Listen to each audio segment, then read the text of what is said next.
പരിശുദ്ധ അമ്മ എനിക്ക് തന്ന ഈ അൾത്താരയിൽ സാക്ഷ്യം പറയാൻ ഒരുക്കിയതിനെ ഓർത്ത് ഞാൻ ഒരുപാട് നന്ദി പറയുന്നു. എൻ്റെ പേര് വിമല. ഞാൻ കണ്ണൂർ ജില്ലയിൽ നിന്ന് വരുന്നു. ഞാനിവിടെ ഉടമ്പടി എടുത്തത് 30/7/2022 ഉടമ്പടി എടുക്കാനുള്ള കാരണം എന്ന് പറഞ്ഞാൽ, ഞാൻ ഇവിടെ ഈ അൾത്താരയിലേക്ക് വരുമ്പോൾ എനിക്ക് ഒരു അറസ്റ്റ് വാറണ്ടുമായിട്ടാണ് ഞാൻ വരുന്നത്. അത് ഒരു ചേച്ചിക്ക് ചിട്ടിക്ക് ജാമ്യം നിന്നതിൻ്റെ വകയിൽ എനിക്ക് 1-ാം ജാമ്യം ഞാനായിരുന്നു. ആ ചേച്ചി ചിട്ടി വിളിച്ച് പൈസ അടക്കാതിരുന്നപ്പോൾ അവർ എൻ്റെ പേരിലേക്ക് കേസ് കൊടുക്കുകയും അങ്ങനെയാണ് എനിക്ക് അറസ്റ്റ് വാറണ്ടുമായി ഞാൻ ഈ പുണ്യഭൂമിയിലേക്ക് വരുന്നത്.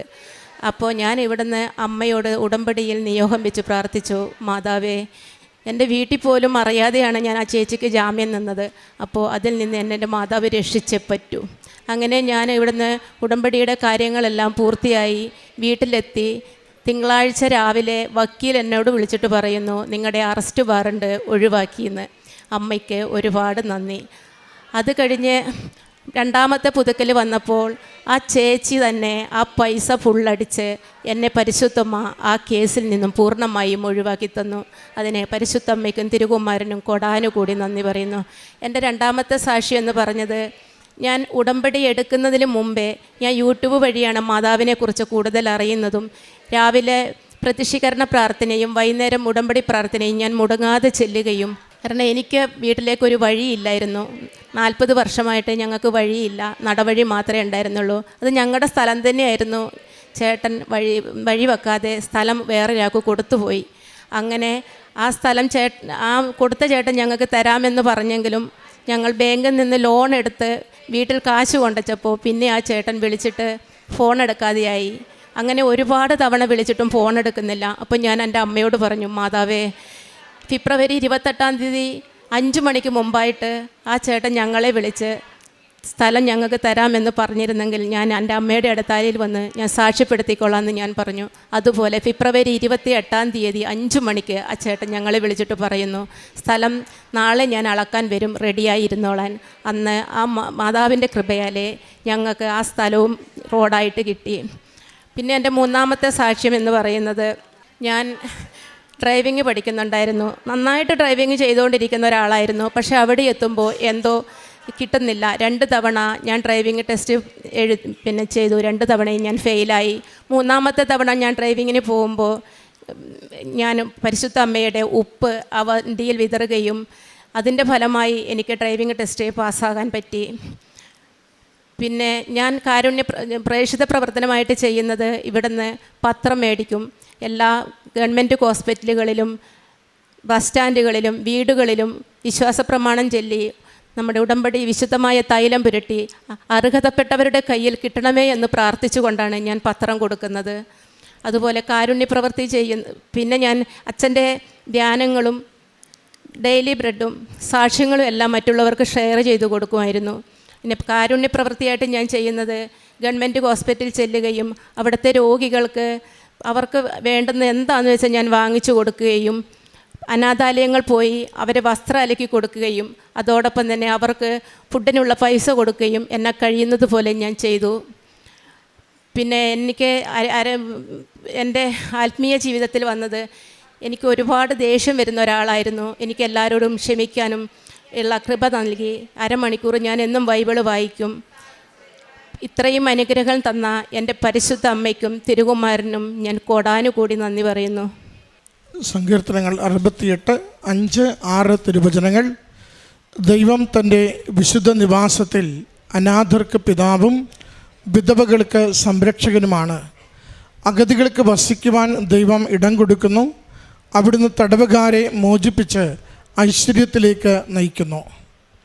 വിമല രാജൻ എന്ന ഈ സഹോദരി തൻ്റെ ജീവിതത്തിൽ വന്നു ചേർന്ന 1-2 പ്രതിസന്ധികളിൽ പരിശുദ്ധമ്മയുടെ സംരക്ഷണം നേടി പ്രാർത്ഥിക്കുന്നതും, മനുഷ്യനസാധ്യമായത് ദൈവകരുണയാൽ മകൾക്ക് ആഗ്രഹിച്ചതും ഡേറ്റിട്ട് പ്രാർത്ഥിച്ചതുമായ സമയത്ത് അനുഗ്രഹമായി തീർന്നതിനെയാണ് ഈ അൾത്താരയിൽ സാക്ഷ്യപ്പെടുത്തിയത്. ആദ്യത്തത് വീടറിയാതെ മറ്റൊരാൾക്ക് വേണ്ടി ജാമ്യം നിൽക്കുകയും പണമടക്കാതെ വന്നപ്പോൾ അറസ്റ്റ് വാറണ്ട് പുറപ്പെടുവിക്കുകയും ചെയ്ത വിഷയമാണ്. ചെറിയ കാര്യമല്ലത്. വല്ലാതെ കുടുംബം ഉലഞ്ഞു പോകുന്ന ഒരു അവസ്ഥയിലാണ് ഈ അൾത്താരയിലേക്ക് അമ്മയുടെ സന്നിധിയിൽ കണ്ണീരോടുകൂടി രക്ഷിക്കുവാൻ ആഗ്രഹിച്ച് പ്രാർത്ഥിച്ചുകൊണ്ട് അണയുന്നത്. മകൾ പറയുന്നുണ്ട്, ഇവിടെ ഉടമ്പടി എടുത്ത് തിരികെ ചെന്ന് 2 ദിവസം കഴിയുമ്പോൾ വക്കീൽ വിളിച്ച് പറയുന്നു അറസ്റ്റ് വാറണ്ട് ഒഴിവായെന്ന്. അത് വലിയൊരു ആശ്വാസമായി നിൽക്കുമ്പോൾ തന്നെ അടുത്ത തവണ ഉടമ്പടി പുതുക്കി കഴിയുമ്പോൾ വീണ്ടും അടുത്ത വാർത്ത അറിയുന്നു, ആ വ്യക്തി മുഴുവൻ പണവും അടച്ച് കേസിൽ നിന്ന് തന്നെ പൂർണ്ണമായി വിടുവിച്ച് സംരക്ഷിച്ചുവെന്ന്. അമ്മയുടെ കരങ്ങളിലേക്ക് ഒരു നിയോഗം കൊടുക്കുമ്പോൾ നമ്മളിലൂടെ മറ്റുള്ളവരുടെ മാനസാന്തരത്തിന് വേണ്ടി കൂടി അവരുടെ ജീവിതത്തിൻ്റെ കാര്യങ്ങൾ ക്രമീകരിക്കുവാൻ കൂടി അമ്മയെ ഏൽപ്പിച്ചു കൊടുക്കുകയാണ്. നമുക്കുത്തരമില്ലാത്ത ജീവിത വിഷയങ്ങൾക്ക്, നമ്മൾ തകർന്നു പോകുന്ന ജീവിതത്തിൻ്റെ പ്രതിസന്ധിയുടെ നിമിഷങ്ങളിൽ അമ്മയുടെ കരങ്ങളിലേക്ക് ഏൽപ്പിച്ചു കൊടുക്കുമ്പോൾ നമ്മളെ രക്ഷിക്കുവാനും സുരക്ഷിതരാക്കുവാനും നമ്മുടെ ജീവിതത്തിന് വേണ്ടുന്ന സംരക്ഷണം എങ്ങനെ നൽകണമെന്ന് അമ്മയ്ക്കും തിരുക്കുമാരനും അറിയാവുന്നത് കൊണ്ട് അമ്മ അതിൻ്റെ വഴികളിലൂടെ നമ്മളെ നയിക്കുകയും നമ്മളെ എപ്പോഴും ഉടമ്പടിയിൽ നിങ്ങൾ വിശ്വസ്തതയുള്ളവരാണോ, ദൈവത്തിൽ ആശ്രയിച്ചുകൊണ്ട് ജീവിതത്തെ നിങ്ങൾ ദൈവകരങ്ങളിൽ സമർപ്പിക്കുന്നവരാണോ, നമ്മളെ രക്ഷിക്കുവാനുള്ള പദ്ധതി ഈശോ ആവിഷ്കരിക്കുകയും അമ്മയിലൂടെ അത് നമുക്ക് നടപ്പിലാക്കി തരികയും ചെയ്യും. അതാണ് മകൾ ആദ്യത്തെ അപകടകരമായൊരവസ്ഥ, വീടറിയാത്തൊരു വിഷയത്തിന് പുറത്ത് എത്ര കണ്ട് പ്രതിസന്ധിയിലേക്ക് പോകുമായിരുന്ന സങ്കടത്തിൽ ആ മകളെ അതിൽ നിന്ന് സംരക്ഷിച്ചതിനെ സാക്ഷ്യപ്പെടുത്തിയത്. മറ്റത് 40 വർഷമായിട്ടുള്ള ഒരു നടപടി നഷ്ടപ്പെട്ടതിൻ്റെ വിഷയമാണ്. അത് വീട്ടിൽ തന്നെ വന്ന ചെറിയൊരു അപാകതയാണ്. സ്ഥലം വിറ്റപ്പോൾ വഴിയിടാതെ വിറ്റു. പിന്നീട് ചോദിച്ചിട്ട് വഴി കിട്ടുന്ന ഒരു സാധ്യതയുമില്ല. ഫോൺ പോലും എടുക്കാതെ ഇതിങ്ങനെ വലിയ പ്രതിസന്ധിയായി ഉണ്ടായിരുന്ന വഴി നഷ്ടപ്പെട്ടതിൻ്റെ വിഷമവും അമ്മയുടെ കരങ്ങളിലേക്ക് ഏൽപ്പിച്ചു കൊടുക്കുന്നു. ഡേറ്റിട്ട് പ്രാർത്ഥിക്കുന്നത് ഉടമ്പടിയിൽ സ്ഥിരതയുള്ളവരാണ്. ദൈവത്തിൽ മനുഷ്യൻ്റെ ബലത്തെയും ശക്തിയെയും സാധ്യതയേക്കാൾ ദൈവത്തിൽ മാത്രം ആശ്രയിക്കുന്നവരാണ്. ദൈവം എനിക്ക് വേണ്ടി നീതി നടപ്പാക്കും, ദൈവം എനിക്ക് വേണ്ടി ശക്തി അയക്കും, ദൈവം എനിക്ക് വേണ്ടി സംരക്ഷകനെ ദൂതനെ അയച്ച് സംരക്ഷിക്കും എന്ന് വിശ്വസിക്കുന്നവരാണ് എന്നും ഡേറ്റിട്ട് പ്രാർത്ഥിക്കുന്നത്. കാരണം എൻ്റെ കഴിവിലല്ല, ഞാൻ ആശ്രയിക്കുന്ന മനുഷ്യരുടെ ബലത്തിനുമല്ല, എന്നാൽ എന്നെ പരിപാലിക്കുകയും എന്നെ സൃഷ്ടിക്കുകയും എൻ്റെ ജീവശ്വാസത്തെ നിയന്ത്രിക്കുകയും ചെയ്യുന്ന എൻ്റെ ദൈവത്തിൻ്റെ കരങ്ങളിൽ ഈ ജീവിത വിഷയത്തെ പൂർണ്ണമായി എന്നേക്കുമായി ഏൽപ്പിക്കുന്നുവെന്ന് പറയുമ്പോഴാണ് ഒരു നിയോഗം നമ്മൾ ഡേറ്റിട്ട് പ്രാർത്ഥിക്കുന്നത്.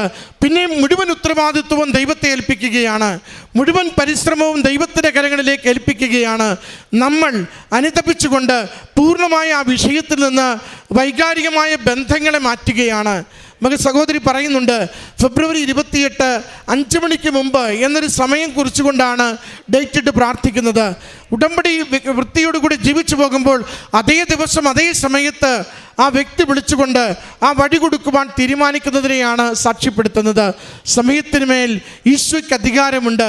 സമയഘടികാരം ചാർത്തിയ മാതാവ് സമയത്തെ ആദരിക്കുന്ന മക്കളെ നിരന്തരം കൈപിടിച്ച് നയിച്ച് ഈശോയുടെ അനുഗ്രഹം നേടിത്തരുമെന്ന് ഒരിക്കൽ കൂടി ഈ അൾത്താരയിൽ ഈ മകൾ വിളിച്ചു പറയുകയാണ്. പ്രിയമുള്ളവരെ, നമ്മുടെ ജീവിതങ്ങളെ അമ്മയുടെ ഉടമ്പടിയോട് ചേർത്ത് വയ്ക്കുമ്പോൾ ഓർക്കണം, ഒന്ന്, നമുക്ക് പരിഹാരമില്ലാത്തതിനെല്ലാം ദൈവസന്നിധിയിൽ പരിഹാരമുണ്ട്.